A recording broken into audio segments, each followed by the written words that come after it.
నమస్తే అండి. Okay okay okay.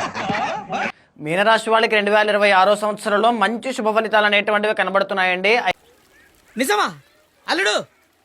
అంతకంటే ఇంకేం కావాలి సార్? ఖచ్చితంగా ప్రాపర్టీస్ అనేటువంటివి కొనుగోలు చేయడం కానీ, వాహనాలు కొనడం కానీ, ఇలాంటి యోగాలన్నీ కూడా చాలా బాగున్నాయి. నాకంటే సూపర్ గా ఉన్నాను. ఆ మధ్య మీ ఊళ్ళో ఏదో 10 ఎకరాలు మామిడి తోట బేరానికి వచ్చిందన్నావు, దాన్ని ఓకే చేసే. డబ్బుల గురించి ఆలోచించగరా, రేపే ఇచ్చేద్దాం సింగిల్ పేమెంట్. ఉన్నాయి. జూన్ 1వ తారీఖు దగ్గర నుంచి మీ టైం అనేటువంటిది స్టార్ట్ అవుతుంది. మారాయి అన్ని మారాయి. ఆకలిస్తే కిచెన్ వైపు, దాహం వేస్తే బాల వైపు చూసే రోజులు పోయాయి. ఖచ్చితంగా వివాహం అయ్యేటువంటి యోగం కానీ, సంతానాది ప్రయత్నాలు చేస్తే శుభవార్తలు వినడం కానీ, ఎవ్రీథింగ్ అన్నీ వస్తాయండి. ఏమిటి సిగ్గుపడుతున్నారా? నవంబర్ 1వ తారీఖు దగ్గర నుంచి మళ్ళీ 6వ స్థానంలోకి గురుడు వెళ్తారు కాబట్టి కొంచెం ఇబ్బందులు అనేటువంటివి, ఆర్థిక సమస్యలు అనేటువంటివి, ఉద్యోగంలో చికాకులు. మూర్తి గారు, ఇలాంటప్పుడే గుండె రాయి చేసుకోవాలి. ఏం చేస్తాం? 2026 ఇయర్ ఎండ్లో మీకు రాహు అనేటువంటి ఆయన యోగిస్తారు.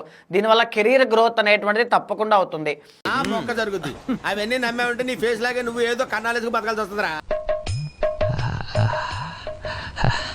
అంతే, దట్స్ ఆల్.